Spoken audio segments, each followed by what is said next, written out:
Vous êtes-vous déjà retrouvé face à un jour où la tristesse semblait complètement dominer votre esprit? Ces moments où tout ce que vous ressentez est une profonde lourdeur, comme si vous portiez une tempête à l'intérieur. Nous vivons dans un monde où la tristesse et la vulnérabilité émotionnelle sont devenues des compagnes constantes.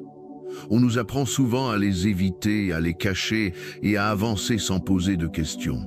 Mais que se passe-t-il si cette approche est erronée? La tristesse, en fait, peut être considérée comme un enseignant. Il n'est pas là pour nous détruire, mais pour nous apprendre quelque chose de précieux sur nous-mêmes et sur la vie. Et c'est exactement ce que les stoïciens ont découvert il y a plus de 2000 ans. Pour eux, la tristesse n'était pas un ennemi, mais une opportunité de croissance. Ils croyaient que lorsque nous affrontons notre douleur de front, nous trouvons la sagesse dont nous avons besoin pour vivre pleinement. Si vous avez l'impression que les défis émotionnels ont épuisé votre énergie et que la vie a perdu un peu de sa couleur, sachez que vous n'êtes pas seul. Chacune de nous est confrontée à des moments comme celui-ci. Cependant, ce qui différencie ceux qui sont responsabilisés par ces moments de ceux qui en sont consommés, c'est la perspective qu'ils choisissent d'adopter.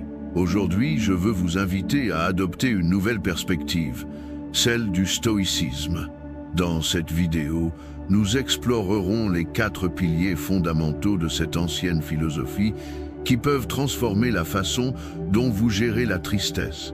Ces piliers, perception, action, résilience et gratitude, ne sont pas de simples concepts philosophiques. Ce sont des outils pratiques que vous pouvez appliquer dans votre vie quotidienne pour trouver du sens et de la force même dans les moments les plus difficiles. Imaginez une vie où la tristesse ne vous paralyse pas, mais vous renforce, où chaque défi émotionnel se transforme en opportunité de grandir, où vous pouvez regarder les difficultés et dire « Je suis plus fort que ça ». C'est la promesse que je veux vous faire aujourd'hui.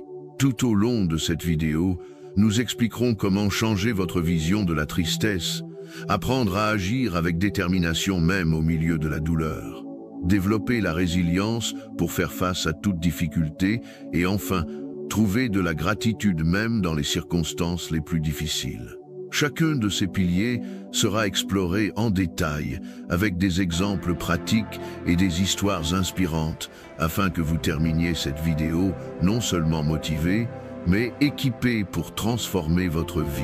Donc, si vous êtes prêt pour un voyage de transformation émotionnelle et de croissance, restez avec moi jusqu'à la fin, parce que la tristesse peut être le point de départ de la plus grande transformation de votre vie.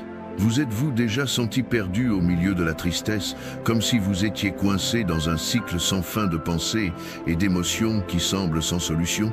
C'est un sentiment commun, et plus que cela, c'est humain. La tristesse, comme la joie, fait naturellement partie de notre existence. Cependant, dans la société moderne, nous sommes souvent conditionnés à éviter ou à ignorer nos émotions négatives. Que se passe-t-il lorsqu'ils nous parviennent? Sommes-nous écrasés par le poids ou les transformons-nous en quelque chose de puissant? Nous vivons dans un monde où la vulnérabilité émotionnelle est mal vue.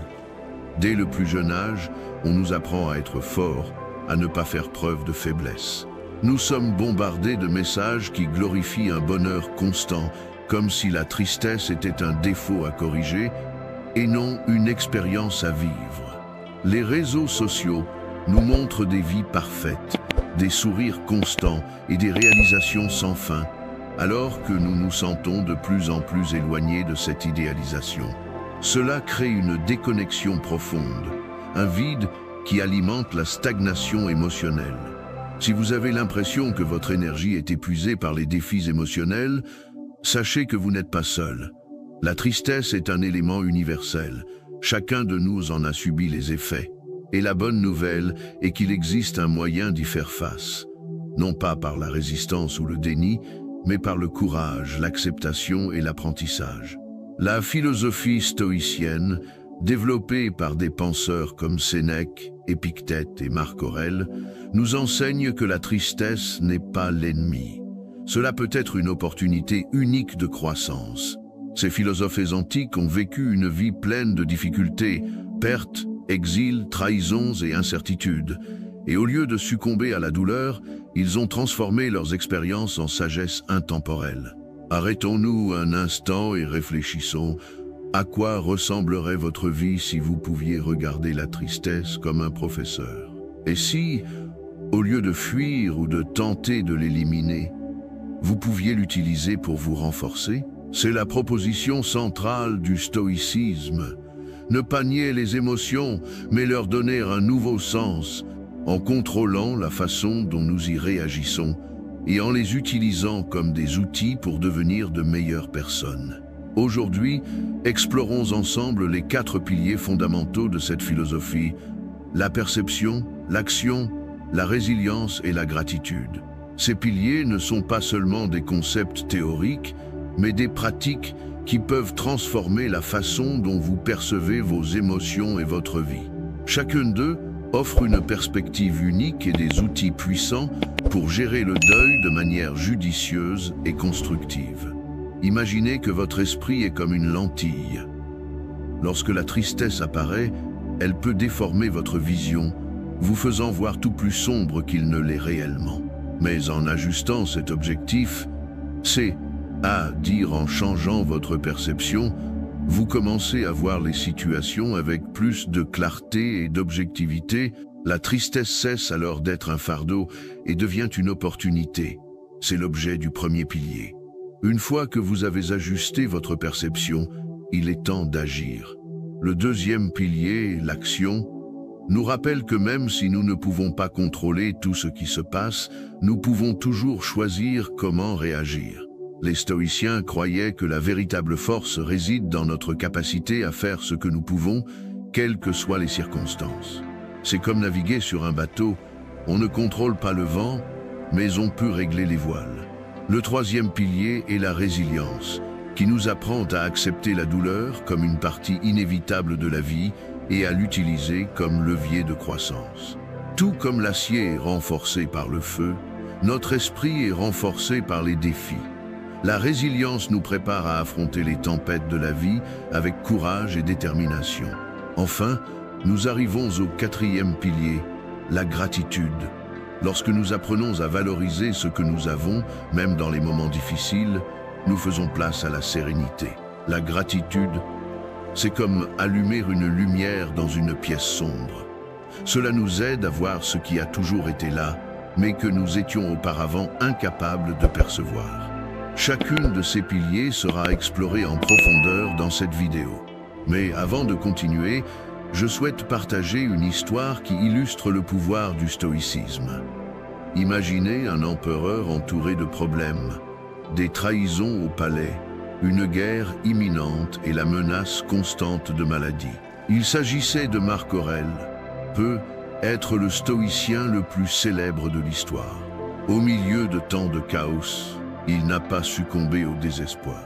Au lieu de cela, il a écrit de profondes réflexions dans son journal, se rappelant que même s'il ne pouvait pas contrôler le monde qui l'entourait, il pouvait contrôler son esprit.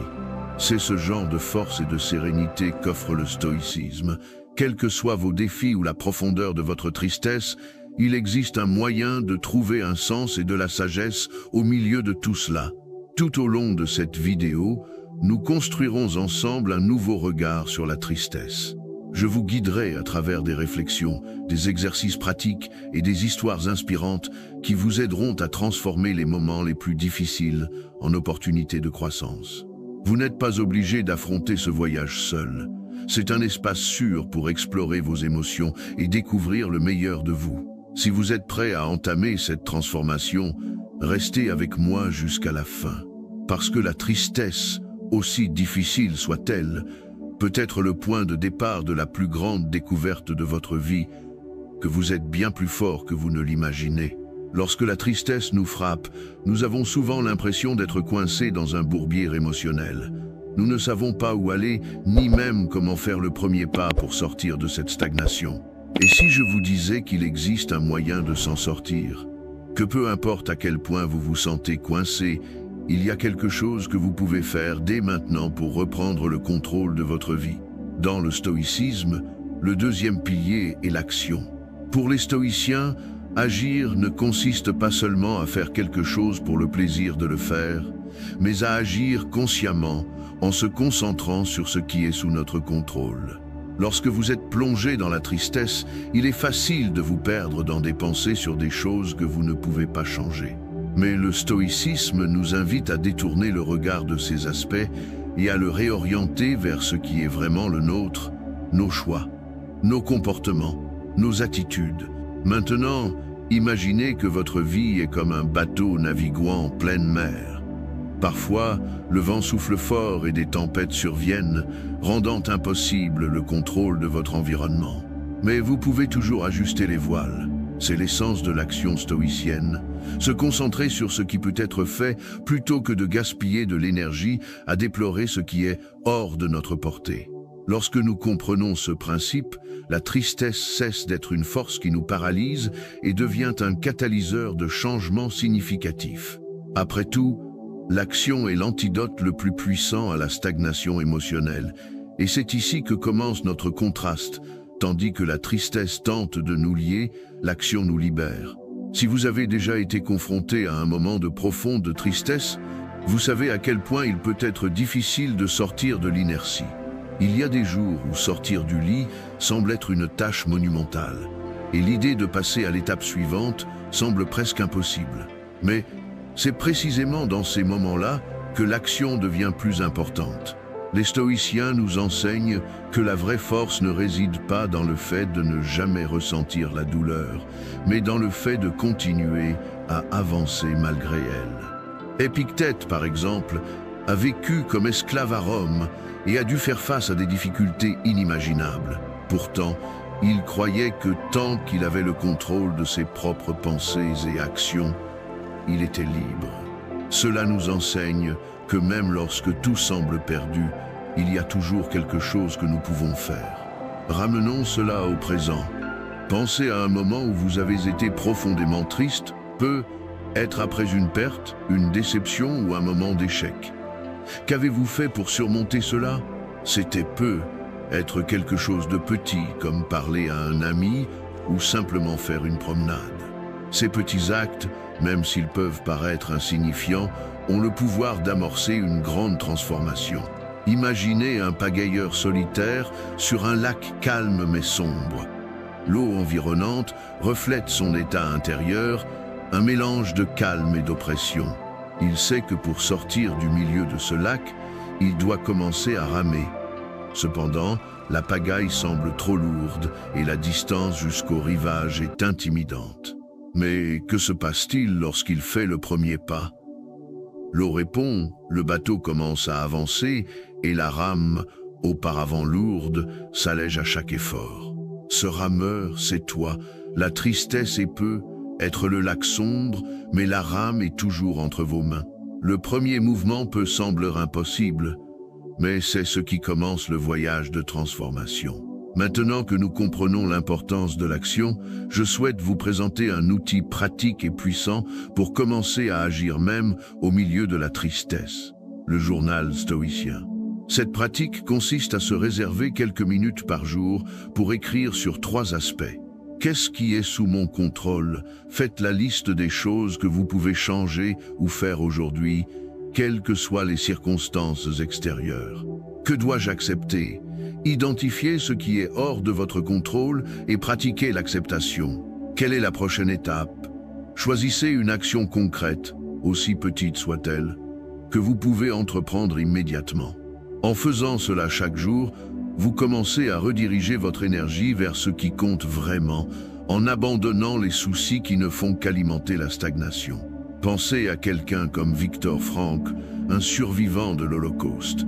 Il a vécu dans des conditions qui défiaient toute compréhension humaine, mais il a trouvé sa force en se concentrant sur ce qui était sous son contrôle, son attitude.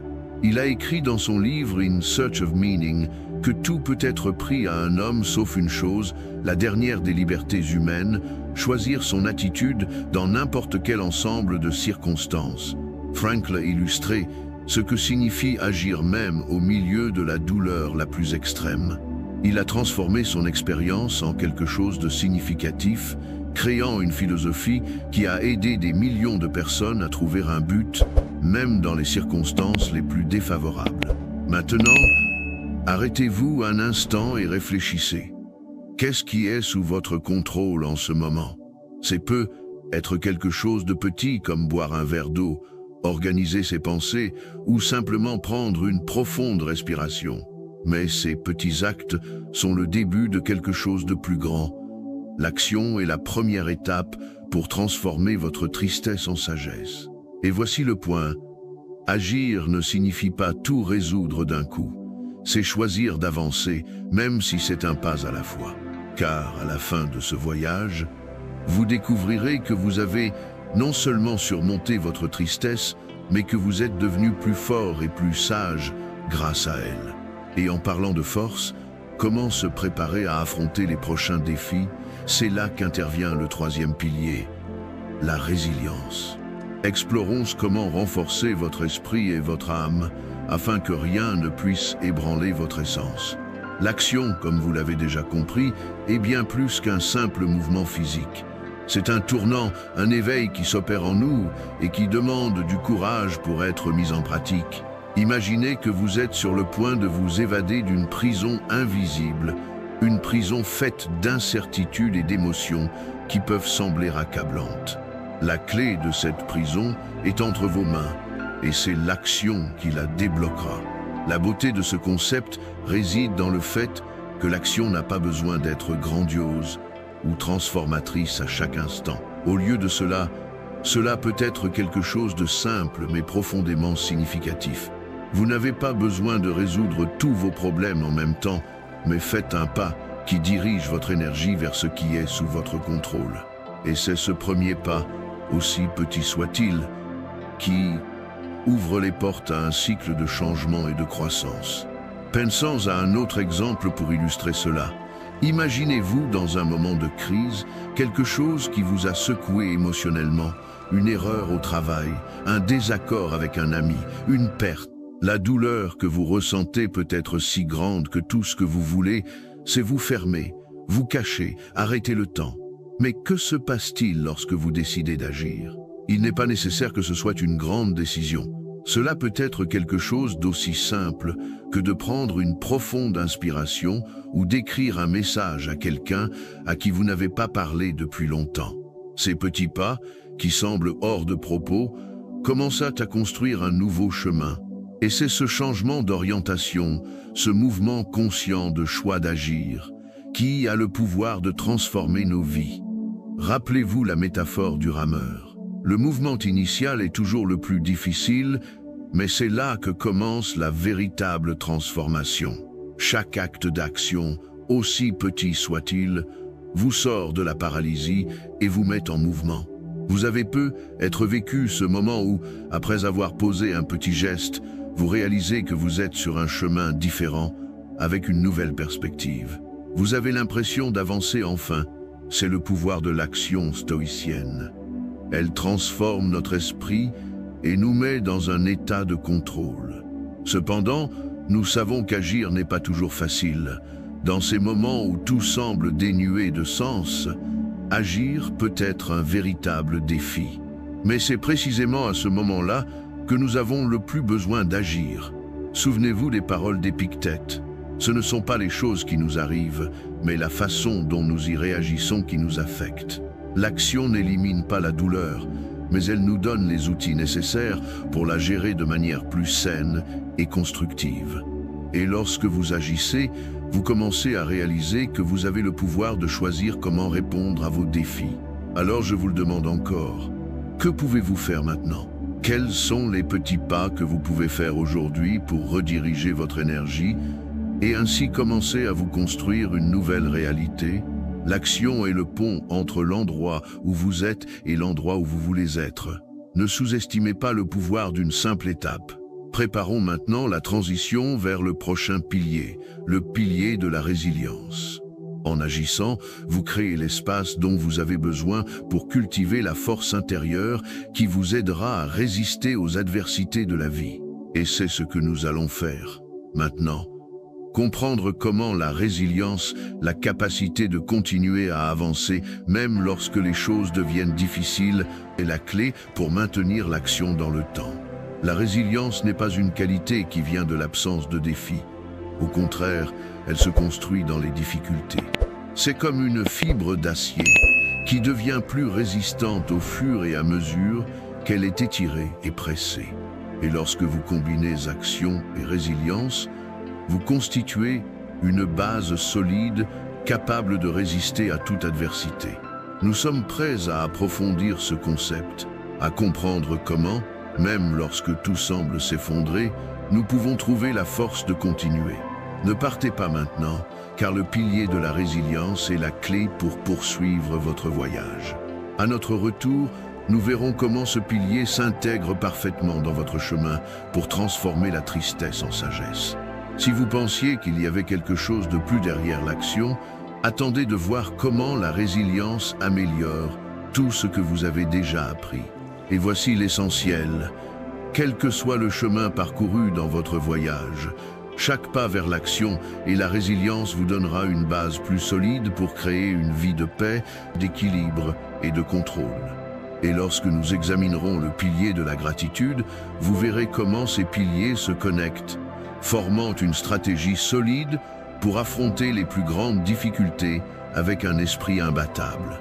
Maintenant, en réfléchissant à ce que nous avons couvert jusqu'à présent, nous ne pouvons nous empêcher de réaliser l'importance de rester concentrés et clairs tout au long de ce voyage. Passons ensuite au pilier suivant, la résilience, où la véritable force se révèle. Préparez-vous, car vous êtes sur le point de découvrir à quel point votre esprit peut être incassable. Vous êtes-vous déjà demandé pourquoi certaines personnes semblent presque inébranlables face aux défis les plus difficiles? Comment parviennent-ils à affronter les pertes, les rejets et les échecs sans s'effondrer, tandis que d'autres succombent au moindre signe d'adversité? Le secret réside souvent dans la résilience. La résilience ne consiste pas seulement à survivre aux défis, mais à les utiliser pour se renforcer. Imaginez un instant que la tristesse, les problèmes et les douleurs auxquels vous faites face ne sont pas vos ennemis, mais vos coachs. Et si chaque difficulté était une opportunité de devenir plus fort, de devenir quelqu'un que rien ne peut ébranler, cela semble idéaliste, mais c'est exactement ce que propose le stoïcisme. Les stoïciens considéraient la vie comme un terrain d'entraînement.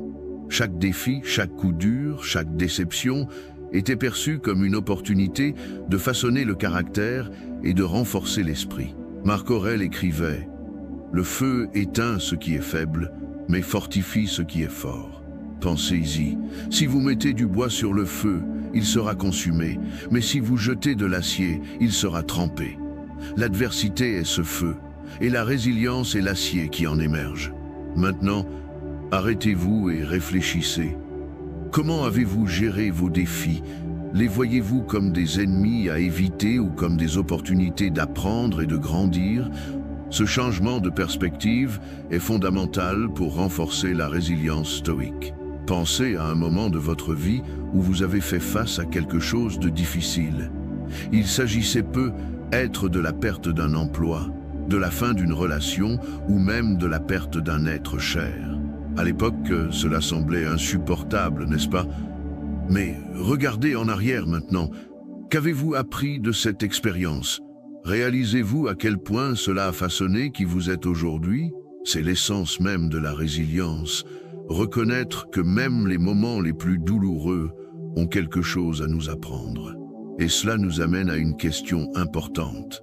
Si vous pouviez affronter votre prochaine épreuve en sachant qu'elle vous rendra plus fort, comment réagiriez-vous? Imaginez un champ avec deux types d'arbres, un chêne imposant et un humble bambou. Lorsque la tempête arrive, le chêne, d'apparence solide et rigide, est arraché du sol car il ne peut se plier. Mais le bambou, souple et résistant, se plie au gré du vent et, à la fin de la tempête, se redresse. Cette métaphore nous enseigne que la résilience, ce n'est pas être incassable, mais savoir se plier sans se briser. C'est accepter la douleur et le défi, non pas comme des faiblesses, mais comme des éléments inévitables du voyage. L'une des pratiques les plus puissantes du stoïcisme pour développer la résilience est la premeditatio malorum, ou l'anticipation des maux. Avant d'affronter une journée difficile ou de prendre une décision importante, les stoïciens visualisaient les pires scénarios. Non pas pour vous torturer, mais pour vous préparer émotionnellement. Voici comment procéder. Choisissez une situation difficile à venir. Il peut s'agir d'une conversation difficile, d'un projet compliqué ou même d'une décision importante. Visualisez les pires scénarios. Demandez-vous, quel est le pire qui puisse arriver? Planifiez votre réponse. Pensez à la façon dont vous réagiriez si ces situations se matérialisaient. Renforcez votre confiance. N'oubliez pas que vous avez déjà surmonté des défis et que vous êtes mieux préparé que vous ne le pensez à affronter le prochain. Cette pratique réduit non seulement la peur et l'anxiété, mais renforce également votre résilience, vous permettant d'affronter n'importe quelle situation avec calme et clarté. L'un des exemples les plus frappants de résilience stoïcienne vient de Sénèque, accusé à tort de conspiration et exilé de Rome. Au lieu de succomber au désespoir, il profite de ce temps pour réfléchir, écrire et approfondir sa philosophie. Il a transformé l'isolement et la perte en une opportunité de croissance personnelle.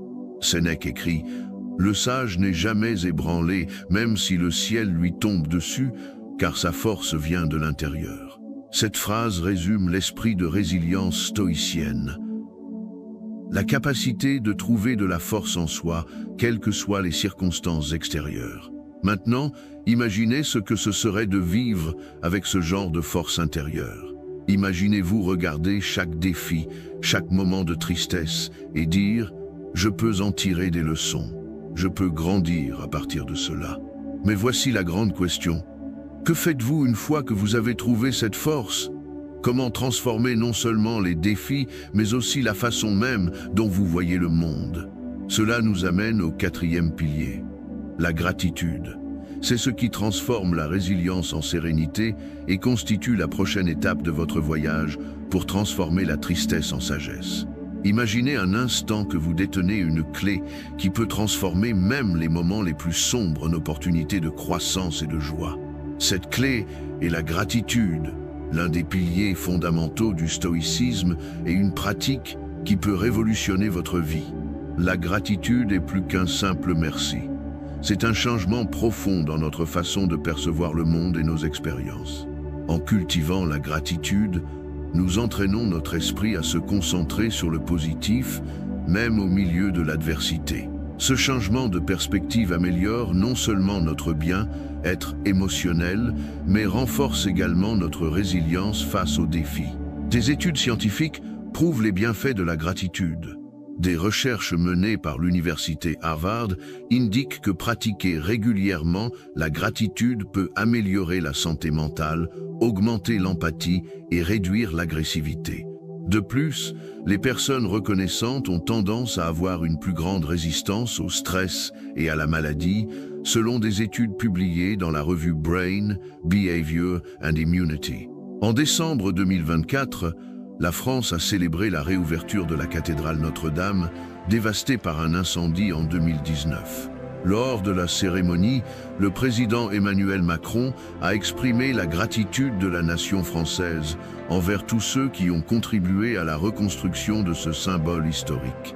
Les cloches ont sonné, les portes se sont ouvertes et la cathédrale a été rendue aux fidèles et au monde, symbolisant la force de la gratitude collective et de la résilience humaine. Comment alors pouvons-nous intégrer la gratitude dans nos vies de manière pratique et transformatrice? Voici quelques suggestions. Journal de gratitude. Prenez quelques minutes chaque jour pour écrire 3 choses pour lesquelles vous êtes reconnaissant. Cette pratique simple peut reprogrammer votre cerveau pour qu'il se concentre sur le positif. Exprimez votre appréciation. Prenez le temps de remercier votre entourage. Un simple merci peut renforcer les liens et favoriser le bien-être mutuel. Méditation de gratitude. Pendant vos méditations, concentrez-vous sur les bonnes choses de votre vie, en reconnaissant et en appréciant chacune d'elles. Recadrage des défis. Lorsque vous faites face à des difficultés, demandez-vous, que puis-je apprendre de cela? Y a-t-il quelque chose pour lequel je peux être reconnaissant dans cette situation? Maintenant, je vous invite à réfléchir. À quand remonte la dernière fois où vous avez exprimé une véritable gratitude? Qu'avez-vous ressenti à ce moment-là? Partagez vos expériences et vos idées sur la pratique de la gratitude dans les commentaires. Votre histoire peut inciter d'autres personnes à adopter ce puissant outil de transformation. Alors que nous approchons de la fin de cette vidéo, vous vous demandez peut-être comment puis-je intégrer harmonieusement tous ces piliers du stoïcisme dans ma vie? La réponse réside dans une pratique constante et une réflexion quotidienne. Dans le prochain segment, nous explorerons comment unir conscience, action, résilience et gratitude pour construire une vie plus pleine et plus significative. Dans le contexte stoïcien, la gratitude ne consiste pas seulement à reconnaître ce qui est bon dans nos vies, mais aussi à comprendre que même les difficultés ont quelque chose à nous apprendre. La gratitude, selon les stoïciens, doit être considérée comme un exercice quotidien et continu, comme une pratique mentale qui met notre nature humaine au défi de se concentrer sur ce qui manque. En adoptant cet état d'esprit, la gratitude transforme non seulement notre vision du monde, mais renforce également notre capacité à faire face à l'inévitable adversité. Épictète, l'un des plus grands philosophes stoïciens, a dit « Ce qui compte n'est pas ce qui vous arrive, mais la façon dont vous réagissez à ce qui arrive. » Ce principe est directement lié à la gratitude. Il nous enseigne que même dans les moments de douleur ou de perte, nous pouvons choisir de trouver quelque chose pour lequel être reconnaissant. La douleur, aussi intense soit-elle, peut nous apprendre de précieuses leçons sur nous-mêmes, sur ce qui compte vraiment et sur notre capacité à surmonter. En adoptant cette vision, la douleur cesse d'être une simple souffrance et devient une opportunité de croissance personnelle. Pour illustrer davantage cette pratique de gratitude transformatrice, regardons des exemples réels de personnes qui, en incorporant cette philosophie dans leur vie, ont changé leur trajectoire, non seulement surmontant leurs difficultés, mais les transformant en source de force. Viktor Frankl, un psychiatre autrichien qui a vécu des conditions extrêmes dans les camps de concentration nazis, a transformé son expérience de souffrance en une profonde leçon sur l'importance de la gratitude et du sens à la vie.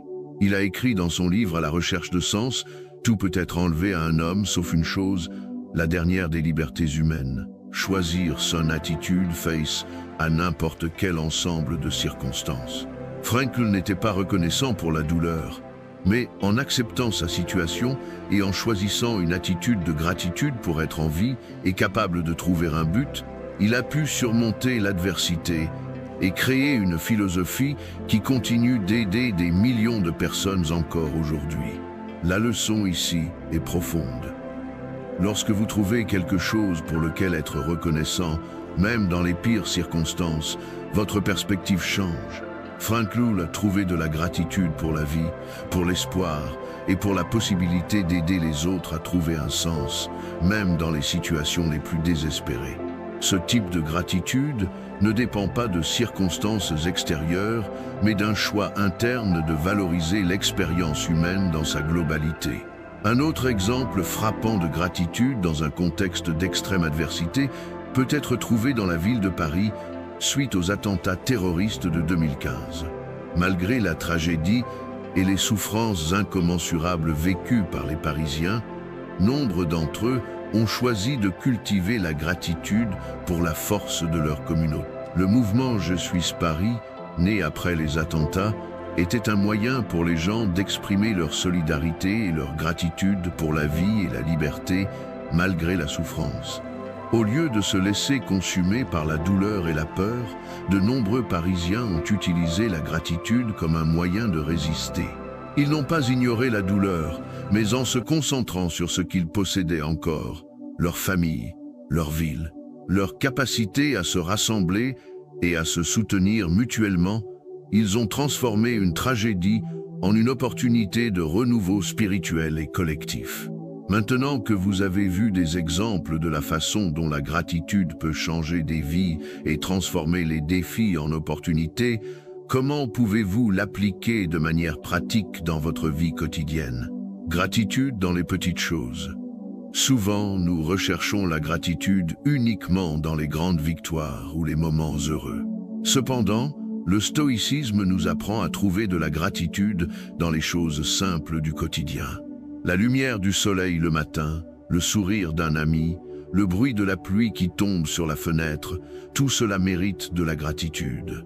En vous concentrant sur ces petites choses, vous créez une base solide de positivité qui, au fil du temps, aide à aplanir les moments difficiles. Transforme les défis en opportunités de croissance. Lorsque la vie présente des difficultés, le stoïcisme suggère que plutôt que d'y résister, nous devrions les accepter avec gratitude. Cela ne signifie pas être passif face à la souffrance, mais accepter qu'elle fait partie de l'expérience humaine et offre l'opportunité d'apprendre, de grandir et de devenir plus fort.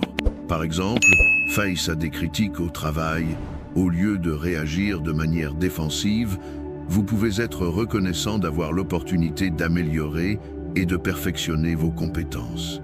La pratique de la gratitude envers les autres. La gratitude ne doit pas seulement être un exercice interne, mais aussi quelque chose qui s'exprime dans les relations.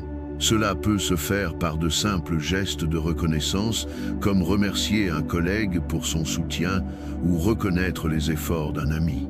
Plus vous exprimez votre gratitude envers les autres, plus vous renforcez les liens et créez un environnement de positivité et de réciprocité. À bien des égards, la gratitude est la clé pour atteindre la sérénité, un état de paix intérieure que les stoïciens appréciaient profondément. En nous concentrant sur ce que nous avons et non sur ce qui nous manque, notre esprit s'apaise et notre cœur devient plus léger. Cette pratique, consistant à trouver de la gratitude même dans les situations les plus difficiles, est une manière d'entraîner l'esprit à rester stable, même lorsque le monde qui nous entoure semble chaotique. Marco Aurelio, dans ses méditations, a partagé de nombreux moments au cours desquels il a exprimé sa gratitude pour sa vie et pour ce qu'il avait appris, même dans les moments de souffrance. Pour lui, la gratitude était une pratique quotidienne, un rappel que malgré les difficultés, il avait toujours de quoi être reconnaissant, qu'il s'agisse de sa santé, de sa capacité de réflexion ou même des opportunités de servir les autres. C'est le modèle de gratitude que défendent les stoïciens. Une gratitude qui reste ferme, quelles que soient les circonstances extérieures. Dans un paysage mondial en constante évolution, où beaucoup se sentent dépassés par la polarisation politique, l'incertitude économique et les difficultés quotidiennes, la gratitude apparaît comme une force de transformation. En regardant la France, où la société traverse un moment de tension et de changement politique, notamment avec les mouvements liés aux réformes du travail et aux questions d'immigration, nous pouvons apprendre comment la gratitude aide à maintenir l'équilibre émotionnel. Par exemple, au milieu des manifestations et des affrontements qui ont envahi les rues de Paris ces dernières années, il y eut des moments de réflexion collective au cours desquels les citoyens ont exprimé leur gratitude pour les petites victoires.